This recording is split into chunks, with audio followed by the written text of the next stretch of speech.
Right, welcome to another episode of the Pure Property Podcast, where we talk about all things property and property investment.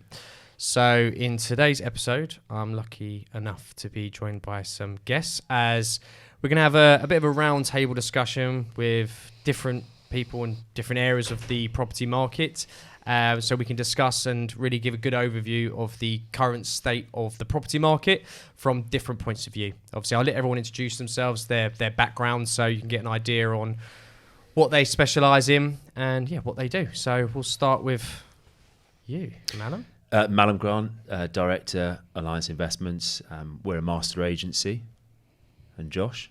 I'm Josh Steeples, and I'm also a Director at Alliance Investments. Thanks for having us back, Toby. Yeah, no problem. Over to me, I'm Richard Rinder, Oriel Finance, one of the partners, sales manager, and I am a whole of market mortgage and insurance broker.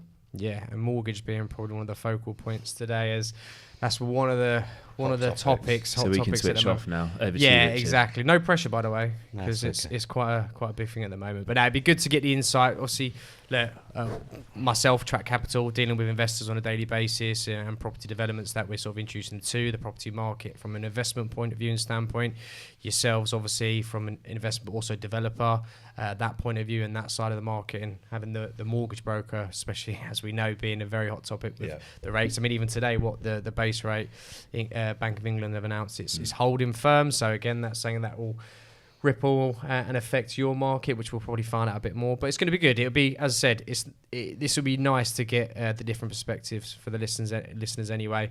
Should be helpful. So I think probably the easiest thing to do if we kick things off is, why don't we kind of give a bit of an overview from our own point of views of the current market that we're seeing, like in terms of prices. So, I think from your point of view, most areas you're dealing with, how you finding the prices, and maybe sort of elaborate on the areas that you're having a look at and operating in, and what the prices are doing there for yourselves. Yeah.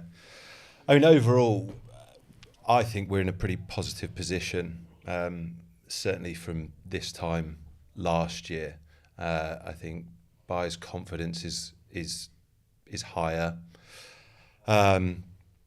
There you go, with low rates from last year and a bit more overall sort of stability. I mean, even last year we still experienced high demand for completed assets. Yeah.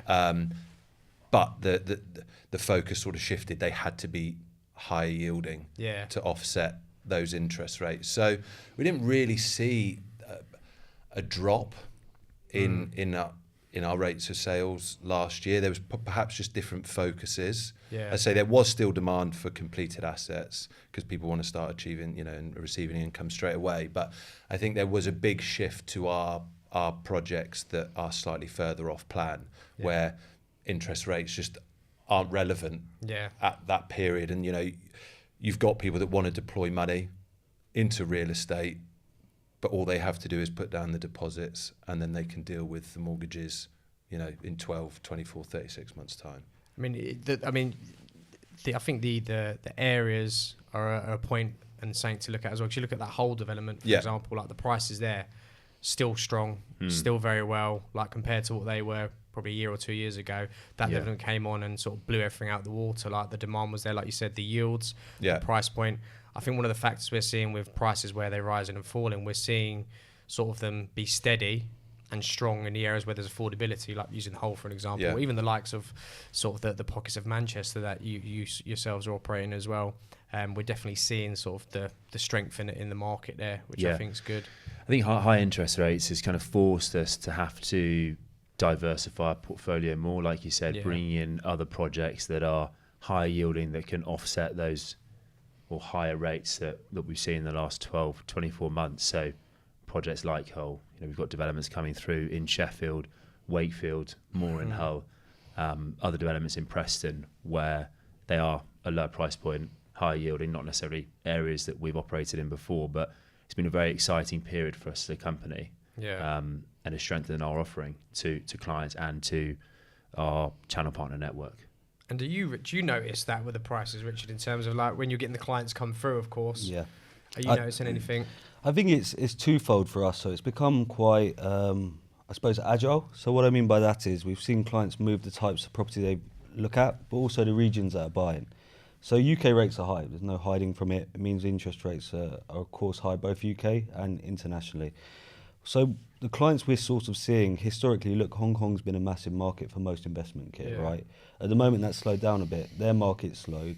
But what we have seen because of that, areas such as Nigeria, Turkey, where they're less, concerned about rate and more concerned about internal issues such as their own currency fluctuation. Yeah. So we've had to move massively.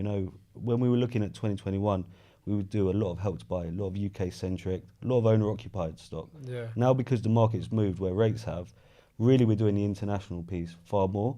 The UK market last 3-4 months, so owner-occupied stuff and investor, has propped up massively. Yeah. As you touched on, it's really, really yield-driven. Yeah. London, I suppose that market, you sort of the prime market, the core prime, still got traction, but again, big international investors. The UK sort of first-time buyer at present, still pretty slow. Yeah. Yeah, that'd be quite interesting actually, because they're the start of that pipeline as well. They probably need to bring another Help to Buy or something in, I suppose. But I think, I got some like stats, for example, and it's interesting, like you mentioned, like London and stuff, because when we look at some of the averages of the house prices, like the UK average at the moment, according to Home Track, which is like Zoopla, they bring data from Land Registry, sold prices, etc.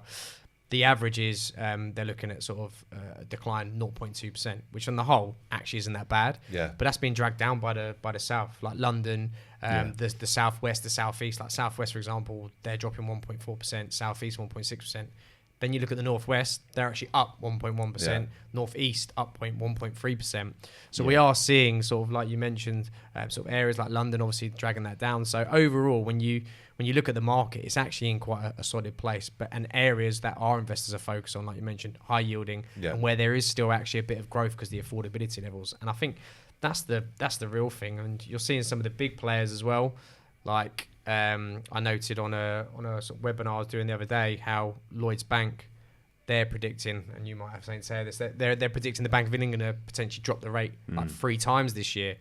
And they're now changing their tune on the property market and being more sort of bullish and more confident. I know Knight Frank at the beginning of the year, they swapped from a decline, I think it was about 4%, and now they switched their sort of forecast and upgraded it to an increase of around, I believe it was 3%, for example. So we're seeing a lot of the institutions, the big players now seeing the confidence come back in the market, like you mentioned, the confidence yourself, probably seeing some of the confidence in the buyers, sort of international buyers sort of coming back in as well, and that's quite positive to see overall in the property market, because it'd be interesting to see how then that takes off for over the course of this year. And you see Savills and their forecasts over the next 5 years are all positive, and I think they're probably under-egging it a bit, in my opinion. I think where they've been a bit conservative from the couple of years we've had. But it'd be interesting to see how it plays out. Well, they've just revised or upgraded their forecast. Similar to what you said about Knight Frank, is they were, I think, their last release was November, so back end of last year, where their prediction for this year, I think, was -3%. But now they're saying that UK property growth for the year will be 2.5%. So a big swing in the right direction, which obviously is positive for what we do. And also, that's the UK. So that's now, if you look at the places that are going to do well, like we said, the northwest, northeast, those sort of locations, that means they're going to do a lot better as well, because obviously that average you're mentioning is brought down by the south not performing as well. Exactly. Well, they revised the northwest. Northwest was their highest performing region, or ranked number 1. And over the next 5 years, it's predicted to grow 28.8%. So it's very, very attractive investor location. And then what did you like? Do you get any backlash or any updates from consumers or just the market in general from like today, for example, when that's announced? So when obviously when there's a meeting regarding the rate being held or being changed, obviously clients pick up the phone. They want to understand what to do, and that's what we're there for, to guide them. Today, banks started pricing about 3 weeks ago that rates were going to be held. So you noticed it beforehand? Yeah. So the UK rates have marginally crept up. So we're talking UK residential rates probably gone up 25 basis points, if give or take, and the investment's similar. So we start seeing that, which means banks pretty much a hedging. They know that rates are going to be held. If you look at it, inflation today was 3.2 for the wider market. The aim is to be about 1.9 to 2%. Yeah. They suspect will be there ideally by summer. Yep. There is sort of, I guess, outlines that we'll probably see maybe 2 drops this year, maybe 3. But again, it really depends on the inflation figures. The reality of inflation is the hold-up sort of is in core inflation. Core inflation is the job market. It's been pretty resilient. Yeah. I don't want to sound like a doomsday, but most of the time when we have high inflation like we've had, the job market does actually ease. But actually, it's been pretty good, and we've seen growth again in the economy, which is super positive. So if we're looking at it from the outside, as you touched on before, we've seen a lot of clients hedging by reserving off plan. Yeah. So 25, 26 seems to be really buoyant markets, and with that, the pricing and I suppose the projections from banks suggest we should see normalisation. Now, normalisation in the UK probably means, I would argue, residential rates in the 2 to 2.5%, maybe 3%. Wow. In UK buy-to-let rates, probably late threes, maybe mid threes, Yeah. and international probably 4.5 to 5. That's roughly where we were, I suppose, prior COVID. Right, COVID was super crazy rates, which I don't think we'll see again. Free money. Yeah, free money. Yeah. I was speaking to a mortgage broker. Breaking my heart. Forgive me. But he said quite an interesting stat to us that I think it was in January, in terms of mortgage approvals going through for that month was sub 50k, but for last month it was kind of 65k. Is the data that you got access, does it kind of marry up with that? Yeah, so Knight Frank do a good report on that about mortgage approvals. I mean, if we go back 6 months ago, it was arguably as low, or it was pretty close to being as low prior to COVID. So when that first lockdown hit, where people didn't know what they were going to do prior to rates hitting. And now we're actually in a really positive place. The difficulty, I suppose, is, or I say difficulty, the reality is banks haven't had an issue with liquidity this time. They've got money to lend, they have targets. The issue is pricing. Yeah. So people getting comfortable with taking rates. So we've seen more, I suppose, people, rather than buy, as I touched on, rent, which has been positive for you guys, right? The investment piece has gone up, or the yields have gone up. In terms of borrowing, it means lenders are keen to get money out the door. So they are trying to be innovative. They are trying to find ways, maybe reducing rates but increasing their product fee, which you've probably seen via clients, right? They are trying to get the money out the door, and I wouldn't argue that banks are actually being restrictive. Their policies and products, it's pretty lendable at present. It's just a pricing problem. By the end of this year, I would like to think we should have some more attractive rates, especially in the UK market. And really, as you touched on, a lot of the clients have swayed towards that high yield stuff. So even though rates are higher, the profit, or sort of the income model still is working. Yeah. Ideally, we've seen a lot of clients where possible take 2-year fixes, right? See out the next few years and then refinance. Ideally, rates will be better and win on probably capital growth and also the rate thereafter. Yeah.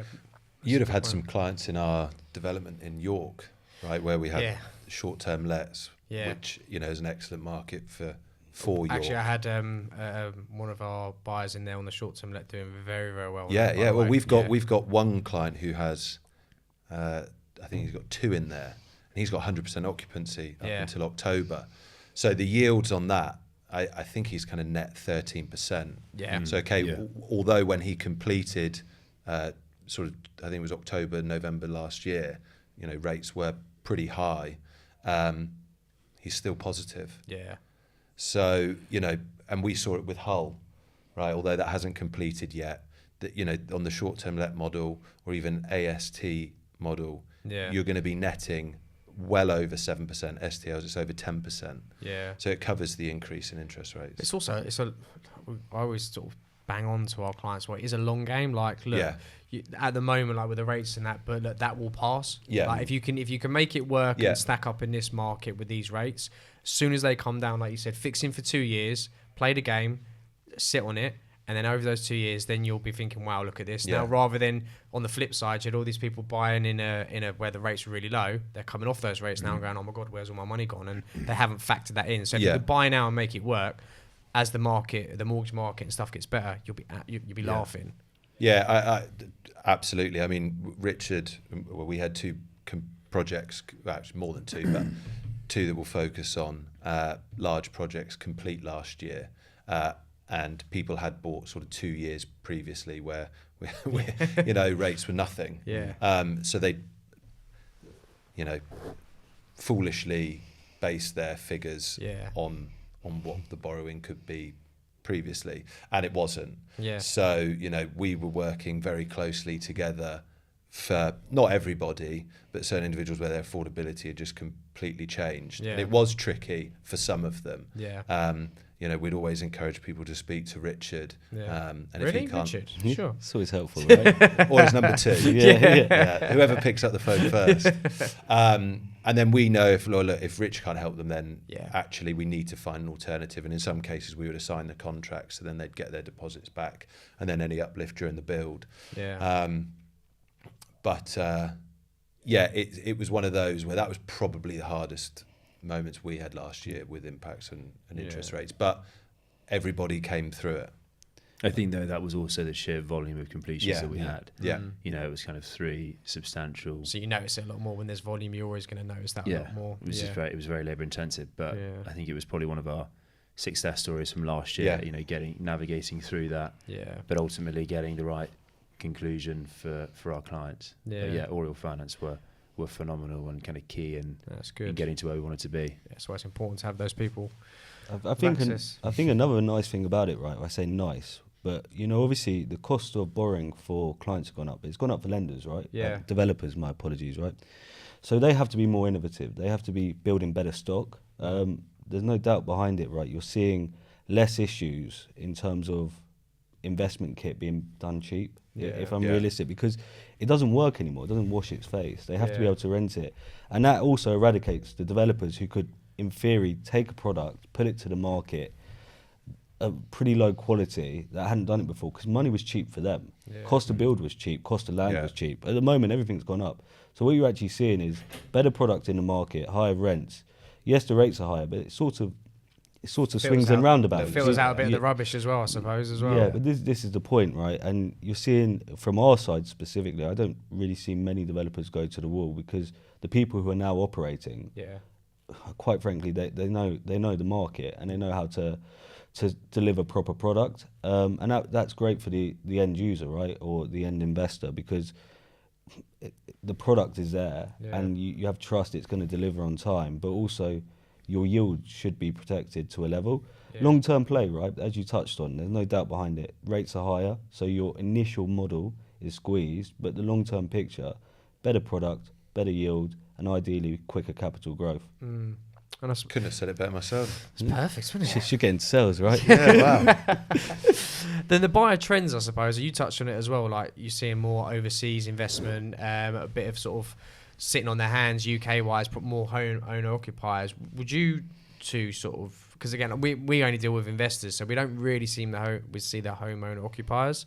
So what about with your developments? Have you noticed any demand or any shift in the trend of homeowner-occupiers and investors? I think it's off the back of what Richard just said. Flight to quality is something that we've seen, and you always see that through kind of challenging periods, which we have been through over the last 12, 24 months. But we were saying the other day, developers that are building good quality products are the ones that are thriving at the moment. But flight to qualities is one, because it's seen as a more secure move for investors. But I think also investors are becoming more savvy around what the end user want, i.e. the tenant. Because that's tenant demands have grown and changed massively from say 10 years ago. You know, if you know that your tenant is a young professional who's on X salary, if that's your target audience, they're going to want a certain spec, you know, a high quality apartment. They're going to want access to on-site facilities. They're going to want to be close to commercial districts. So buy projects that tick those boxes. And then as an investor, you get higher rents, less voids, less maintenance, less distraction from your day job. So that's definitely one trend. I think with overseas investors, they're definitely getting more savvy on locations. 10 years ago, if you said, you know, you're going to buy UK property, they'd say London. 5 years ago, it'd be London, Manchester and Birmingham. But now I think investors are open-minded. It's about showing them the investment case and the fundamentals. I think that's what I've noticed. Like you'll notice somewhere, and before they would have said no, but now they're like, oh, why there then? And then you'll explain to them, and you'll break down the fundamentals. And like you said, they're more receptive to go, okay, that makes sense to the numbers. And then they look at the numbers and they're like, okay, because again, look, it's a numbers game. As long as you've got the data and stuff to back that up. Exactly, yeah. It's just like the whole one as well. I use that as a good example. If you'd have said whole 2 years ago to someone, they'd be like, excuse me? Yeah, exactly. And now when you break down the info, Preston was a perfect one actually. That Preston site you had, again, when we first introduced it to our clients, they were like, no. Where's Preston? Yeah, where's Preston? What's that? No, I'm okay, thanks. And then we showed them, like you said, the businesses going into the area, the shops open up there, the restaurants open up there. The expansion of the Flannels, university. for example, the expansion of the university. Show them the development and the type and the need for that type of development in there, like very high end with your gym and concierge, that sort of thing. And then they got it, and now obviously it's built, it's operational. You can see how well it's doing, and it just and then they're like, oh, okay, I get this now. It's an education process. Yeah, because we were looking at that the other day. The first 4 months, sales were actually very slow. Yeah.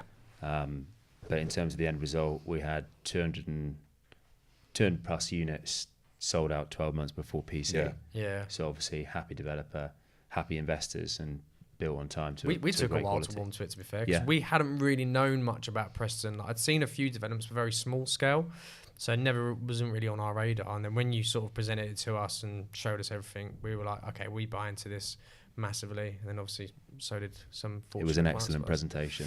Yeah, we won't work. Probably you. We won't have a site. We won't work on something that there's no demand for. Ultimately, we want to bring it on because we want to sell it. You know, we go through a thorough DD process. We're lucky to be able to pick what we work with. But going back to your question about where sort of buyers come from and whether it's domestic or overseas, 62% of our clients last year were domestic. Yeah. But we have seen a massive influx with certain countries, Turkey, Nigeria. Yeah, we've had the same. Various reasons. The UK's always been, a safe haven for money. Yeah. So there could be political instabilities, economic instabilities. Just you can't trust having your money in a bank. Currency, inflation, all of these sorts of things. So UK real estate has always been a safe place for them to put it. And I think UK real estate has only ever gone one way. Okay, it might over triggle, the long but over the last sort of 60, however many years, it's gone up. And there'll always be demand. There's always a strong rental demand for these assets. So I think it'll always be attractive for overseas investors. But what we tend to notice is different markets heat up and others cool down. So it's never the same. Like we used to do loads in Hong Kong. And now that's slowed down. Now it's Turkey, Nigeria. We've got 2 full-time data analysts now in-house, and their job is to basically study all of the leads that come into the company, obviously along with other things. But we spend around £60,000-70,000 a month on lead generation. Yeah. So if they're seeing a trend, let's say 14% of the leads want Bristol. Yeah. We'll then go out and find a site in Bristol. We did exactly that recently. We did exactly that for Sheffield. Yeah. We did exactly that for Hull. So it kind of allows or manipulates the direction of where we take Alliance investments. That makes sense, though. So then So with the sort of change in the market, obviously you've got the interest rates, you've got all this stuff going on currently at the moment. We're really sort of seeing sort of the tail end of everything that's going on, all the accumulation over the past 2 years, post-COVID, all that sort of stuff. What would you say, and this is probably a great question for you, Richard, like what's probably the challenges for new investors? Because obviously seasoned investors have seen similar scenarios, been through stuff, they know what they're doing, but we get a lot of new investors, sort of, obviously this is their first investment, they saved up their pot of money and they really, like rightly so, they want to put it into property, bricks and mortar. So what would you say from that point of view is a challenge for a new investor? I would say, again, it splits between domestic and international, right? Domestic, the big challenge, right, is in my eyes, the bigger picture, right? Because I think you touched on it before, but these are long-term investments. And rates day one might not be pretty, but if you understand the project and you believe in it, longer term you're going to win out, is how I would roughly look at it. Internationally, I would often argue the difficulty at present at times, because we're looking at different regions that are effectively having issues at times internally with inflation or with banking. Source of wealth probably proves their biggest issue, right? It's true, right? To certain jurisdictions. Yeah, I mean, look, at the end of the day, we're obviously going to ensure that a client meets the requirements. It's the minimum thing we would look at. But often their situation makes sense. But what they've done is to mitigate a problem in country. So we are seeing a lot of clients holding gold or cash at present in countries where there's super high inflation. Great, but it makes your lending possible to impossible if you can't evidence where the asset came from, right? And that's probably the challenge we're facing there. But I guess UK is the key to it, right? But seeing that big picture, understanding what you're buying into and what the aim is. Because if it was a rental cash flow, because of where the tax play is at present, it's never that great if you're earning income separately. In my mind, it's okay, but really it's a capital growth play. And also building a portfolio, because, as these properties grow, you can re-leverage, you can buy others, and seeing that picture and sort of planning for that is probably the main challenge. Yeah, no, I agree with that. I think we're some of the people that you'll speak to, especially for new investors, they'll get this from Dave down the pub, like, oh, prices are too high now, they never go higher. Why are you buying now? It's a bad time to buy. Blah, blah, blah. But and I think that's because they're looking like 3 years ago, when prices were really cheap. Oh, don't buy now, it's too expensive, etc., etc. Rates are too high. But look, we were blessed many years ago with low rates, good strong market. It was unsustainable. Look, anyone who knows what they're talking about sees that, and I think that's what a lot of investors are getting told and maybe plugged into their ears, is like, oh no, it's not a good time to buy. No, it is. And like you mentioned, like long-term play, people buy in any market and will make money if they're going in with the right strategy, medium to long-term, buying the right thing, like you mentioned. That's the key thing. Don't throw your money at anything. Buy the right thing in this market, in the right place at this time. I think that's key. Yeah, I agree. I think the biggest hurdle for first-time investors, it is affordability. And if you've worked that hard to save your deposit, and you potentially might have an idea of what you're going to get, and it isn't quite what's presented to you. So let's say someone's got 30-40 grand and they think they can then go and buy a 2-bedroom in central Manchester in one of our sites. It's just 10% yield. With a 10% yield, so it's unrealistic expectations. Stamp duty paid. Given by their friend who's an expert. So then it's the re-education, which obviously you do for your clients in certain cases. But there is always an option for somebody. So say for example Hull, which sold out in a couple of days. I can't remember what the deposits were, between 34 and 50k or something like that. So that is an excellent buy-to-let investment. But what we see and what you'll see a lot with probably first-time investors, they want something that's on the 30th floor of this beautiful 60-story tower with views over the city, with a swimming pool and gym and everything like that. And so I think they need to sort of shift their expectations. Correct. Yeah, I agree. But it is also hard though. Like, I also sympathise with investors because some of these markets can move so quickly. Like Manchester, like Birmingham, like Liverpool, where 5, 6, 7, 8 years ago maybe you were able to get that. So, but then that is down to lack of education. I think that's why we like working with you. I think the education point's key, right? But it's also apparent with mortgages. So often I'll speak to a client who's gone to a broker and they don't specialise in new build, or they don't do a lot of new build. And again, the advice you're going to get is not going to be as consistent or as relevant. I mean, it's quite niche, right? Knowing which lenders do what, but also who's hit exposure or who can lend where and so forth.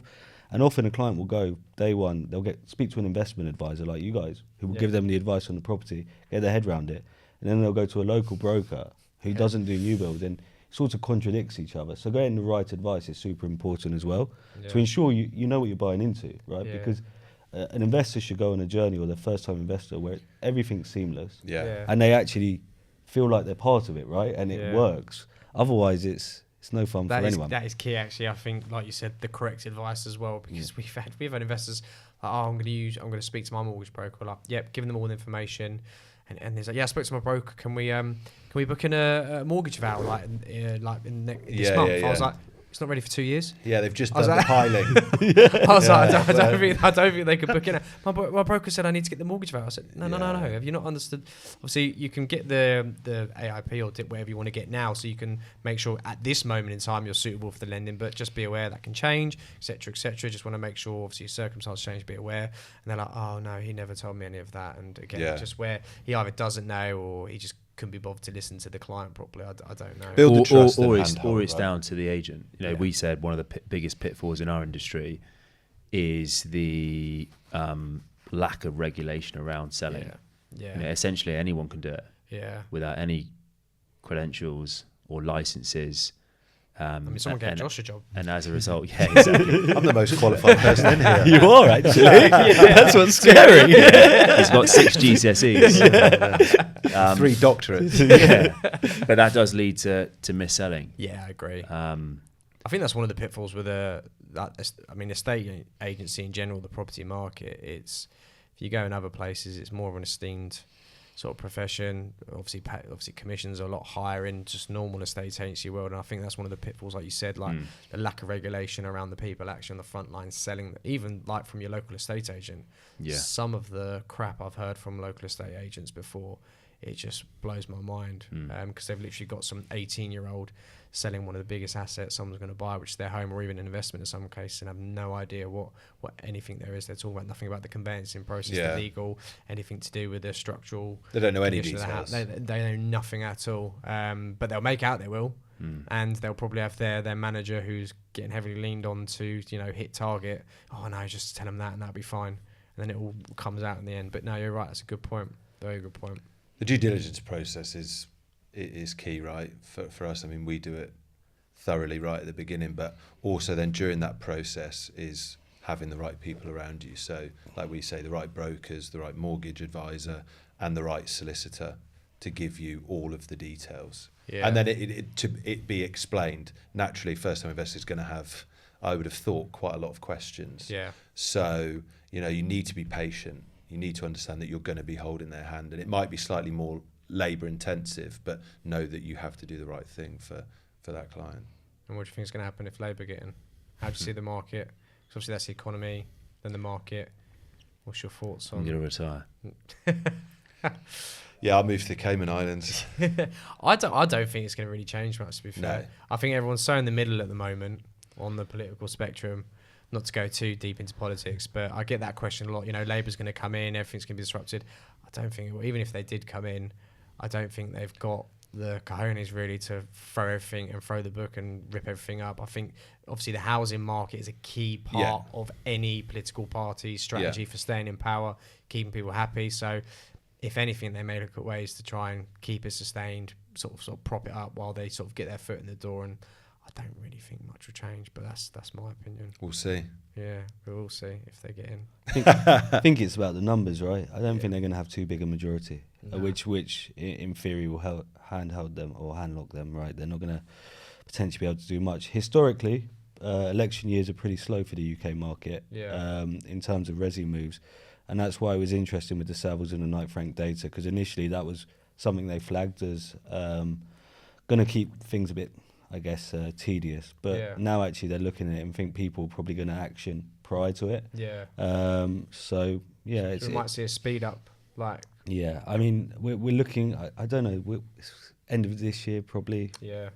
So I think people might try and hurry when rates start to slide, say summertime, to try to do residential purchases. Personally. But we will have to see. I don't want to get into politics either. Go on all night. Next question. Then what do you think about I suppose we've touched on it already with the forecast from sort of the Savills and stuff like that, but over the next 2 to 3 years, like what are you thinking? How the property market's going to shape up? I think it depends where. Yeah. I think again a key factor with investments is affordability, right? There's no chain, you're buying something else. So we're seeing, look, Manchester's there is significant demand. There's now significant demand from overseas clients in Manchester, as Malin mentioned earlier. It was primarily just London because it was the only place they'd ever heard of, capital of the world. Whereas now we're seeing other regional cities experience increases. So I think we will have a very positive 2 to 3 years. And again, with what we've got coming through in the pipeline and the demand that we know we have for these projects, we know that they will sell out within six months, you know. Yeah. So from that perspective, from the front line, I can't see any negatives or any signs of it slowing down. Yeah, Madam? Yeah, I agree. I think there is a lot of uncertainty in the world. Yeah.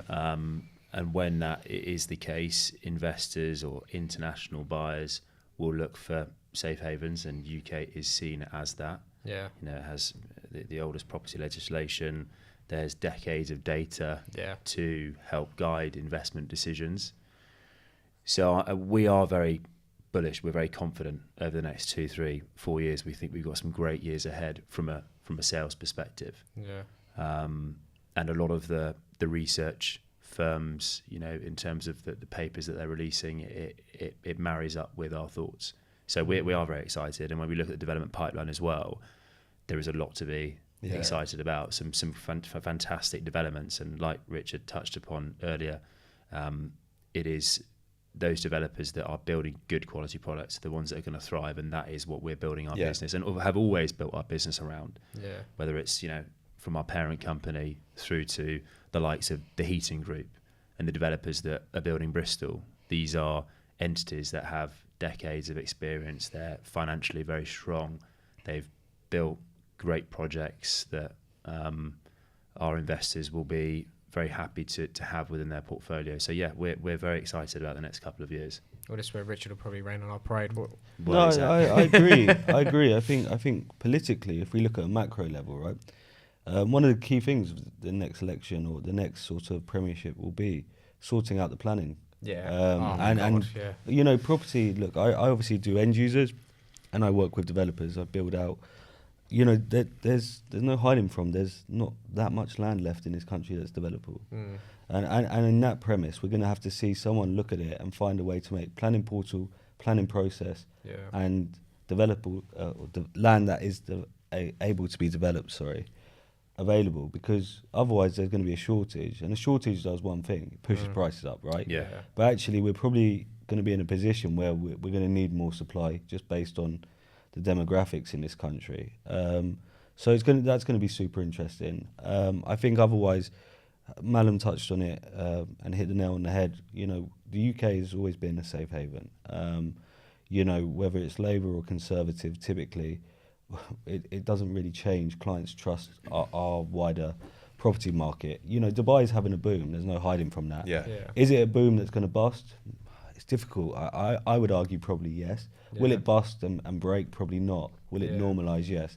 Is the UK more consistent, stable, long term? Yeah. Certainly. And I think also, if you look at the bigger picture, whilst our economy's had, you know, issues, shall we say, or high inflation, it's a global issue, right? America's, you know, in a situation very similar. And these other pockets, you know, their situations arguably are far more difficult than ours, which again heightens the need to invest in a safe location. So I'm actually pretty positive that we're going to still see a number of investors. My main thing would be seeing the planning game ease so there's more development. Well, I think that's a good point, because like the supply, so obviously supply and demand imbalance is massive. It has been for ages. I mean, the government's missed their quota every single year they've been in power by a lot. I think it's like 57% like now they're running at, like, below. And like you touched on there, some of the data that has just come out is planning applications have dipped as well. So you've seen a slight uptick on approvals, but that's just approvals coming filtering through. Probably where some councils are having to hit their housing supply because they've not been approving them because they're just nightmares like that. But you've seen planning applications dip. So like you just said, that then filters on down now for the next couple of years, because if they're dipping now, by the time they start sort of upticking and coming back up again, then you have to wait for the planning to go through. Then you have to wait for it all to be built. So you've got a big lag time there as well. So I keep getting a bit of stick for it, but I'm quite bullish at the moment, because there's a lot of fundamentals which do point to we are potentially, and I'm not saying it's definitely going to happen, but I do think we're going to see another sort of boom. Like, I'm not saying it's going to be really aggressive, but I do think we're going to see a good uptick because the restriction in flow of supply, and that's going to continue, like we just touched on there with the planning and stuff like that. You're going to see rates potentially coming back down. So there's going to be a bottleneck. So supply and demand is going to be there. Rates are going to come back down. So people are going to be more comfortable and be able to, their affordability is going to go up now. Renters that have sat on the fence and sat there and waited to see what's happened, they're going to go, actually, the market's a bit better now. I'm going to come back in. All this confidence is going to come back into the market. People are going to start moving again. And you're just going to get a massive rush of demand. And with a restriction in supply, that's going to only do one thing. That's going to push prices up. And I think in a lot of places as well, like obviously the South may be a bit slower because of the affordability, like London, I think they'll do okay, but I don't think they'll be aggressive as like the other places we touched on, the more affordable areas. And I do think those fundamentals alone, affordability, rates, supply and demand, confidence just in general, and then you'll see, like you say, you'll see overseas people going, wow, that's quite good there. Then they'll start to jump in. Then you'll get the rush because everyone sees it going up. Yeah. They think I need to get in before it's too late, and then it will do what it usually does, and it will just jump up again. And it'd be interesting to see what level that is, but I definitely think that's going to happen. And also, lastly, when you look at the rough 18-year property cycle that we experienced in the UK, we haven't really had our boom phase yet. We've had our mid-cycle dip, which you could say we're in now, potentially, when you look at the data. But we haven't had really our boom phase. Yeah. So I think that's my personal take on when I sort of lay out those factors. That's where I'm leaning towards. We attended quite an interesting talk at MIPIM in March, and it was an excellent panel. I won't remember all of the names, but it was essentially talking about this and the severe undersupply of housing in the UK, never meeting the quota, and that actually it's impossible to hit it unless building methods and planning changes. And you look at the quickest method of building, and it's building off-site, prefab, up. And the issue with that builders have, although it's more environmentally friendly and would speed up that build process, a lot of banks don't like it. Yeah. So it was this double-edged sword of, right, well, we've potentially got... We're entering a very big topic here. Yeah. So late in the day. Yeah. We'll save this for the next episode, but this is not going to change anytime soon. Yeah. It's not. They're not going to drastically, reform planning, right? Yeah. They're not going to drastically reform, build processes and banks changing their policy. It will over time. Yeah.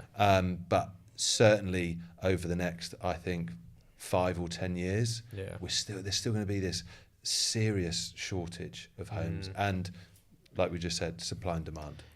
I think that's interesting as well, because realistically we're having a Labour government next, right? As much as it pains me to say, sorry. But if we're talking about that, there's going to have to also be innovation. Now, the Help to Buy, was a great product in many ways, but also it inflated prices to a level. There's no doubt behind it, right? Yeah, it was good for a developer, and it enabled so many people to get on the ladder, which is a positive. Yeah.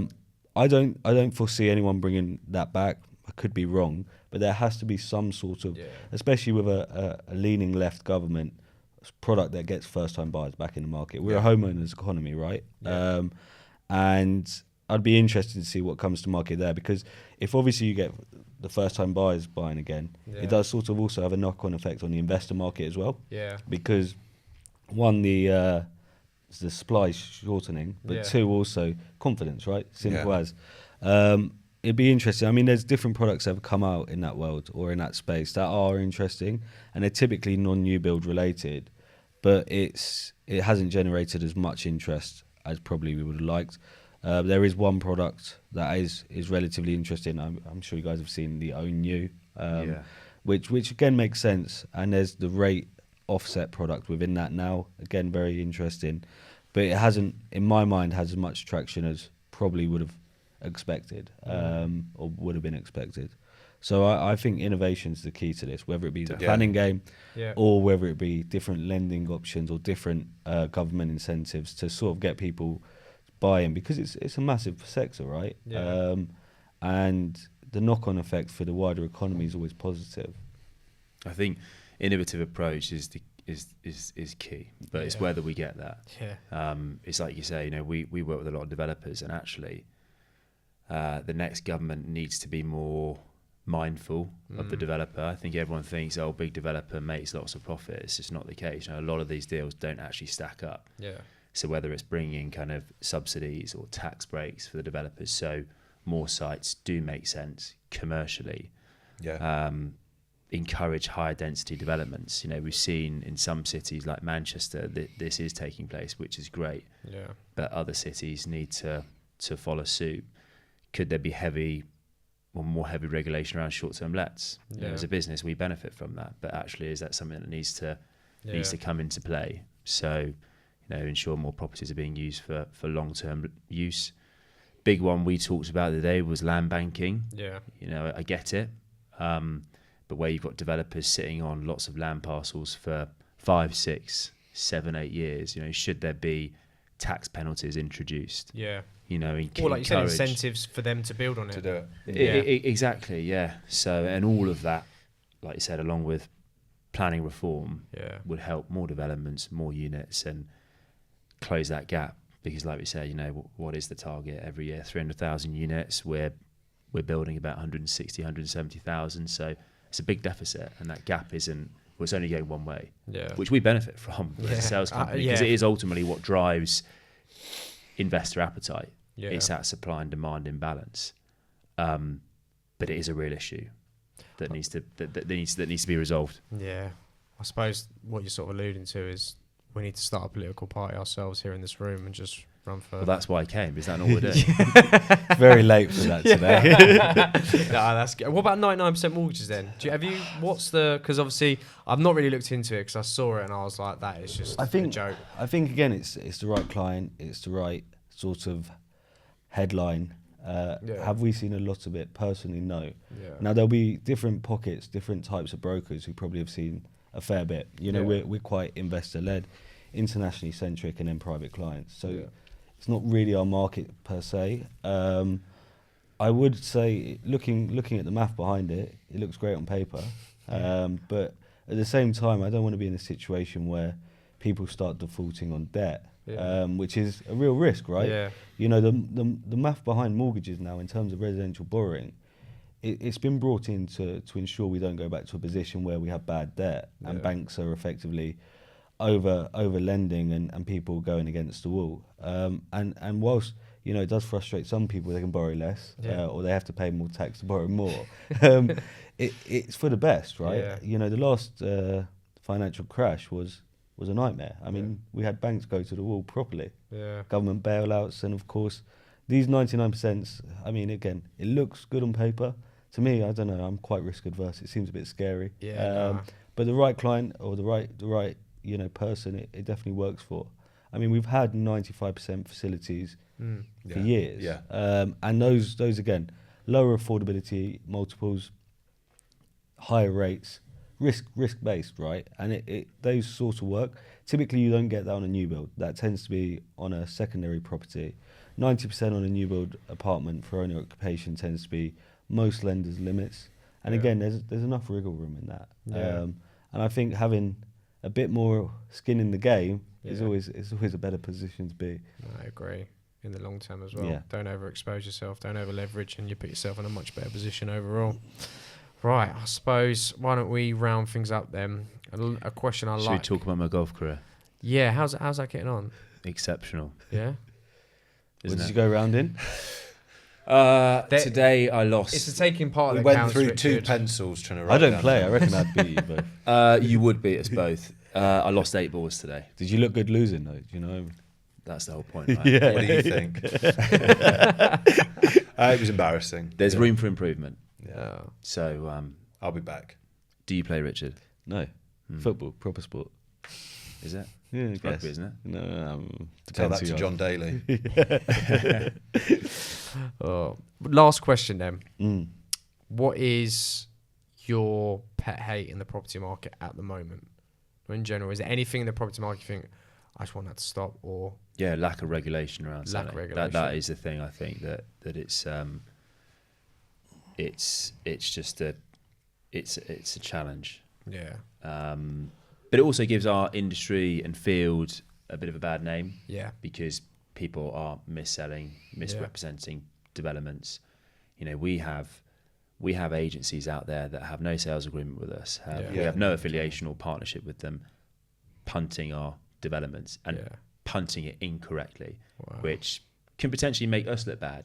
From the investor's perspective. So I feel like if we can get more regulation in this field, there's no real repercussion. I think that's what the big thing is as well. Like, not only the regulation, like with that regulation comes repercussions. Like, you obviously, anything goes wrong, FCA regulated, you lose everything, you can't operate. Whereas for us, it's like, I'll just change my name and I'll just start up a new company. And that's the bad thing about it, which, like you said, makes yourself look bad, and you can't really, apart from go after them sort of legally, which probably wouldn't get anywhere. It's hard to sort of stamp that out from your point of view. Yeah. So that would be mine. Yeah, it's a good question. I've got too many.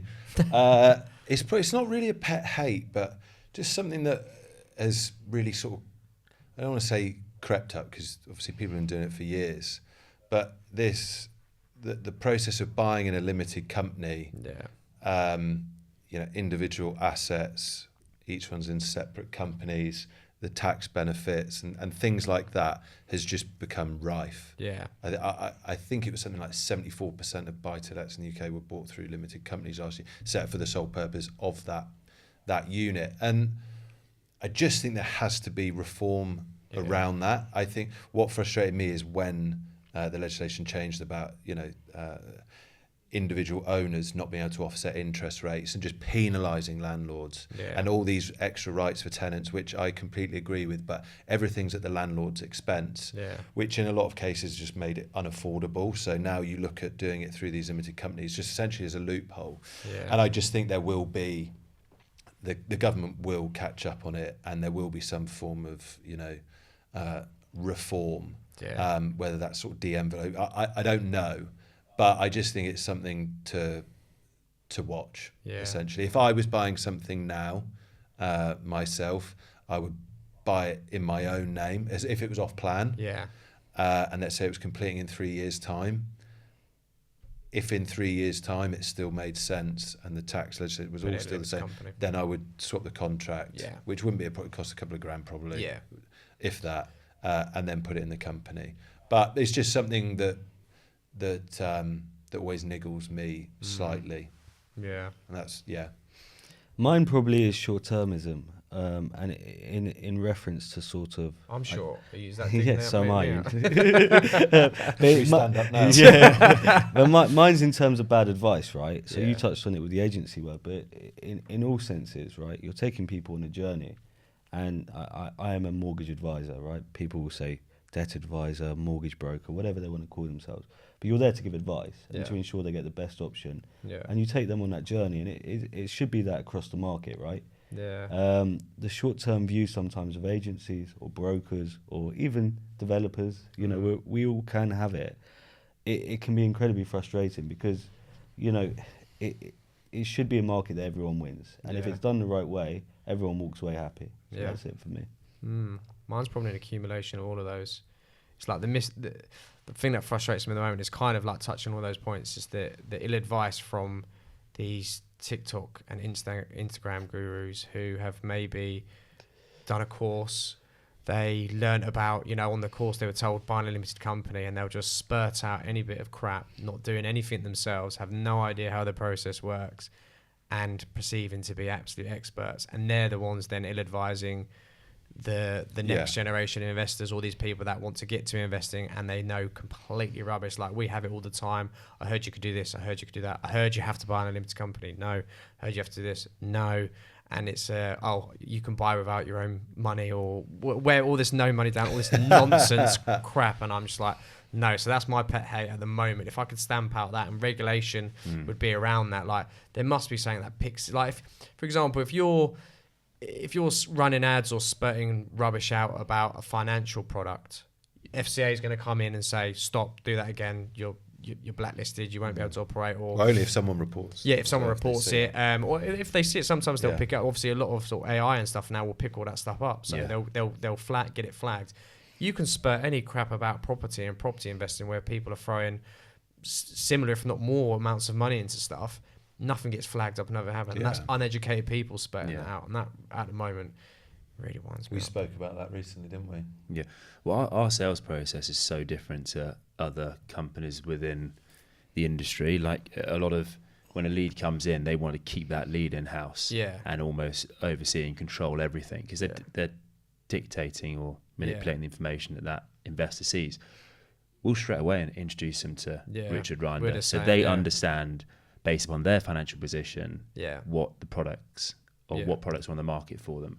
We'll say to them, speak to a chartered accountant to understand the best way of buying that property, in the most tax efficient way.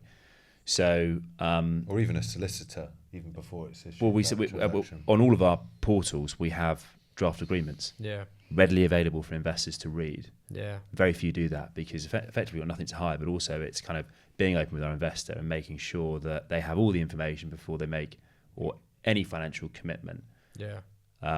That is just how we do business. No, I agree. That's what we do. Any information we get like from yourselves, it's there for them. We're like, look, we can advise you. We can give you a bit of advice. We can introduce you to this development. But here's all the information. Don't just take our word for it. Go and do your own due diligence. You know, speak to, like I said, don't speak to Dave down the pub because he won't have a clue, or a mortgage broker who like knows nothing. Like a lot. Go of speak to Richard down the pub. yeah. But a lot of people will say like, I'm going to speak to my broker, and you say, have they dealt with Neil Budd off plan before? No. I wouldn't speak to them. I'm going to speak to my accountant. Are they a property specialist accountant? No. I wouldn't recommend speaking to them because there's a high chance they won't be able to give you the correct advice. Yeah. I think, that's all fair. And look, I don't sell property. I never advise. We're not allowed to advise on the investment piece, like in terms of the asset value and what it's going to achieve.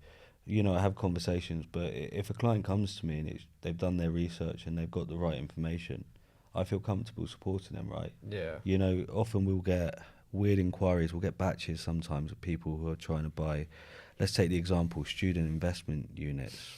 Yeah.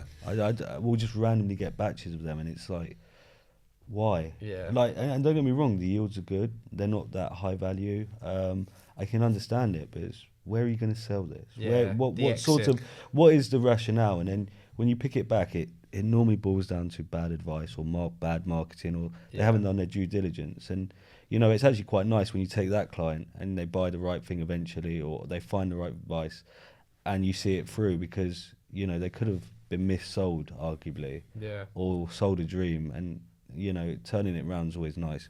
But it is weird that, like as you said, I don't really go on Insta or TikTok much, right? Sound very old now. But like you see on You look YouTube, good for 50. I know, right? You see all the YouTube. FaceTube. No, you see all the YouTube people. It's like, I'm a property guru, and you should be doing investments in your SIP. Sometimes that's incredible advice for the right client, the right sophistication, the right asset. Yeah. For a first-time investor, it's like the most bizarre thing to be looking at, Yeah. because your lending options Yeah. all of a sudden are incredibly restricted, and it's just like, right, let's slow down. Let's figure this out properly. Because that's special advice, but it's because it's for specialist clients in terms of very niche and circumstances. That's not a blanket case. Yeah. It's just like, no, you have to sit down, professionally be advised, like whether that's suitable for you, because again, that's a very long-term orientated commitment, and that's what I think people don't understand. It just gets banded around, and it just Or just say anything to keep you listening. Yeah. You know, make $1 million by doing nothing from the comfort of your own home, by putting down no money. Just you know, come and see me. Where can I sign up? Sounds exactly. great. Exactly. Well, you do it on your OnlyFans, don't you? Yeah. Go on YouTube. Go on YouTube. You'll see it all the time. Wait till the cameras are back off. Richard at OnlyFans. Oh, good stuff. No, I think that's been good. Look, it's, as I said, that's why I like doing these like round table things from different perspectives of the market, because look, I ramble on this podcast with Matt as well, and we're always sort of giving our perspective, but again, you have to step outside sometimes, see what other people are doing, especially like brokers. And I think, especially with your point of view, because you have to, like you just mentioned, you have to be independent.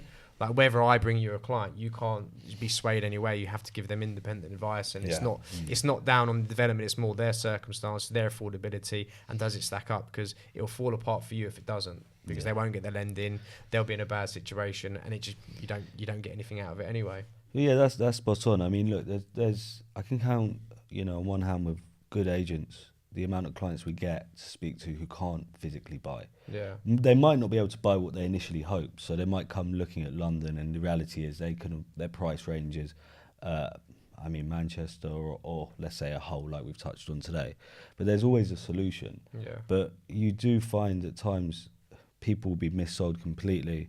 There's a number of schemes that in London historically that were built by international developers where the stories behind them are just crazy. Luckily, it seems the bigger developers are building good product. Yeah. As we touched on before, their numbers are squeezed, and because of that, we're in a better position. It's now about getting the best advice. And from my side, I just like seeing clients get away, ideally with a good piece of investment advice from me, from, of course, the agent, the developer if necessary, and the solicitor, because then it's a good journey. Yeah. And if anything, that means repeat business for everyone, right? Exactly that. No, exactly. Right, lastly, Josh, you've got something coming up soon, haven't you? You're in training. How's that going? Has Richard sponsored you? We've got a great site in Bristol. What are you training? Has Richard sponsored you? Are you the Ironman? Ironman. Yeah. Okay. Well, I'm sponsoring you. September. He thought he was going to a Marvels event for the Avengers and signed up to I spent 1,500 quid on a costume. What do you mean? Sorry, what? I've got an Ironman on the 1st of September. Yeah, I feel pretty nervous now because I played 18 holes this morning and it nearly killed me. Yeah, different sports. Yeah, I'm training relatively hard. It's just starting to ramp up. Yeah. Will you do the next one of these in your Iron Man outfit then? Bring my wetsuit. That'd be good. That'd be a proper good look. Yeah. Goggles and flippers. Yeah. Put my hat on. Training for that. So hopefully when we come back, or if we get invited back for episode 3, I'll look nice and How are you getting on with this? Honestly, how with the sponsorship? How's it going? Sponsorship is going pretty well. I've not really pushed it. Yeah. I set it up. He's not sure he can complete it yet. Yeah, so that doesn't want to ask for too much money. I'm not going to give a whole sod story, but I lost my brother a couple of years ago, so doing it for Help for Heroes. He was in the army. Yeah. He passed away at 38. So life's very short. So I thought I will challenge myself to do this.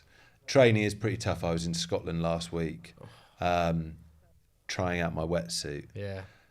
Turns out, me, wetsuit and 5-degree water, I couldn't do 2 kilometres.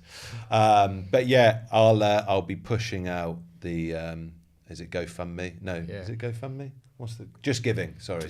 Just Giving. I'll be spamming everyone with that very soon. Yeah. When I'm confident. I will finish it, I'll nail it. Good cause. What are the distances? 1.9k swim, 56 miles on the bike, which is what, 80, 90k. 56 miles on the bike? 90k. In the mountains. I'm doing it in Austria. Wow. And then half marathon. So it'll be easy. Still all together. Light work. And I think it's meant to be 27 degrees, so that'll make it a bit easier, won't it? Wow. How was Scotland? Was that nice? Beautiful. Yeah. It wasn't quite 27 degrees, but it was beautiful. Did you see Humza? No, I didn't, but I was there the night before he... when you said you were up there, I thought you were going to audition, take over. Yeah. I could probably do a better job. Yeah. But again, we won't go into yeah. That's why I go with the Tash. Property and taxes up there are worse than England. Income tax. Yeah, I know, because obviously there are restrictions on the rent as well, aren't they? Like the rental caps. Yeah. And it's not SDLT, so LBTT. So in terms of assigning double stamp duty, extra it's just a nightmare. Yeah. Wow, we've got it good down here then. Brilliant. All right, let's wrap it up there. Thanks Toby. Thank you. We'll have you on again soon. Us, yeah. When the boom takes off and the price is going mental, we'll sit here and be like, look, we told you so. We'll be too busy. Yeah, well, exactly. Yeah, won't be able to do See you on the other side. Anymore. Right, no, Richard, thanks for having you on. That's great to have you on there as well. And obviously, gents, as ever, pleasure to have you on. Pleasure. We'll see you on the next episode. Take care. Bye-bye. Cut.